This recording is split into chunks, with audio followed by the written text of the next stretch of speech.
vai começar a festa. Olá, tudo bom? Tava com saudade de vocês. Fico louca para chegar segunda-feira. Hoje nós vamos falar sobre aquele texto de Malaquias 3, principalmente os versículos 9 e 10, que fala sobre gafanhotos, sobre vocês estão me roubando no dízimo e nas ofertas, trazei seu dízimo à casa do tesouro. E esse texto, na maioria das vezes, é usado para arrecadar o dízimo das igrejas, das pessoas. Só que esse texto não tem nada a ver conosco. E eu queria explicar um pouquinho, porque a palavra de Deus não aliena, ela liberta e emancipa pessoas. Então vamos lá. Depois da morte do rei Salomão, Roboão, seu filho, assumiu o poder. Só que a galera não estava satisfeita. Então elegeram Jeroboão também rei. Então as tribos foram divididas. Começou a existir Israel e Judá. Israel foi dominado pelos assírios e Judá pelos babilônicos. E eles ficaram exilados por 70 anos. Depois, Babilônia teve uma crise.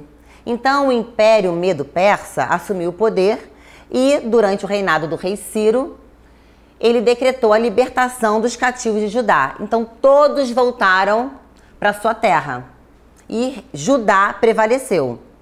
Nessa época, quem era o profeta? O profeta Malaquias era dessa época. E ele, como Neemias, Esdras, ele tinha a tarefa de quê? Fazer com que o povo se voltasse a Deus, se lembrasse da lei mosaica, olhasse para o templo novamente com respeito, sabe? Então ele começa novamente a explicar, a exortar o povo em amor, em graça. Mas mesmo eles voltando para a terra deles, Judá ainda estava sob domínio dos persas. Então, os persas davam dinheiro, cuidavam de tudo. O rei persa colocou um governador, um dos seus, lá para tomar conta do povo. E eles distribuíam a verba. Só que no período do rei Xerxes, a verba para manutenção do templo foi cortada. E essa tarefa de manutenção do templo, para dar dinheiro aos órfãos, às viúvas, aos levitas, ficou a cargo de quem? Do povo. Até aí tudo bem. Então o povo começou a dar para os sacerdotes, a ofertar, a dar dinheiro para o sacerdote, que para eles isso é normal, para eles manterem a manutenção do templo. Só que os sacerdotes não estavam agindo da maneira certa. Eles estavam desviando as verbas, desviando o dinheiro. Aí Malaquias começa no capítulo 1, primeiro falando para o povo todo, e no 2 em diante, até o 3, ele começa um papo reto com os sacerdotes. Olha, vocês estão roubando. É uma coisa muito para eles, daquela época.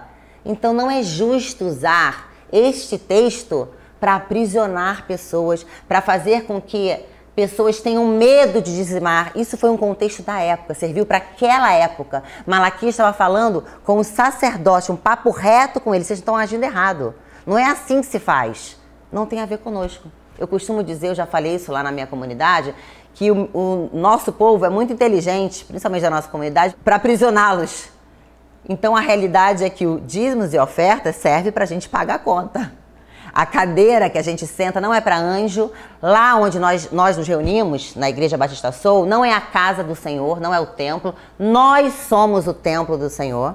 E por isso nós temos que receber o melhor e nós, enquanto pastores, fazemos isso. Pelo menos tentamos dar o melhor, uma palavra rema para o outro, não aprisionando. E aquela garagem, que é onde a gente se encontra, é pra gente. O ar-condicionado é pra gente. Tudo é pra gente. Fica mais fácil assim. Até a gente dizimar, até a gente entender, porque nós só queremos ser facilitadores do amor e do agir de Deus na vida do outro. Então aquelas portas precisam estar abertas. E para isso precisa ter dinheiro, porque eu não vou falar pro inquilino, pro proprietário lá, porque nós somos inquilinos, eu vou estar orando pelo senhor. Ah, tá ok, ora por mim, mas paga o meu aluguel. É isso. É muito mais fácil do que a gente imagina. É muito mais descomplicado do que a gente imagina. Por isso a importância de falar da palavra de Deus contextualizada. E é isso que eu faço aqui no meu site, danielefavato.com.br, e nos meus e-books. Eu tento, pelo menos, da minha maneira, eu não sou nada, mas clarear, trazer a verdade e tirar esse Deus distante, trazer para pertinho, e esse Deus que nos fez inteligentes. Espero que vocês tenham gostado, reflitam sobre esse assunto. Chega em casa, lê Malaquias, se você está na rua, se você está em casa, aproveita e lê. E se gostou desse vídeo, dá um likezinho, ativa o sininho aqui. Ai, tô adorando isso. Continuem interagindo comigo, que eu tô adorando responder. Entrem lá no meu site, como eu falei, danielefavato.com.br. Falem comigo, eu tô escrevendo a minha vida, o meu coração para vocês. Eu tô dando, eu quero muito compartilhar. Vão lá fuxicar também sobre os e-books. Eu preciso muito de vocês. Eu acredito que juntos a gente cresce e a gente melhora. Isso é Evangelho, isso é Deus, independente de confissão, o andar junto é Deus, tá bom? Um beijo pra vocês! Por Jesus,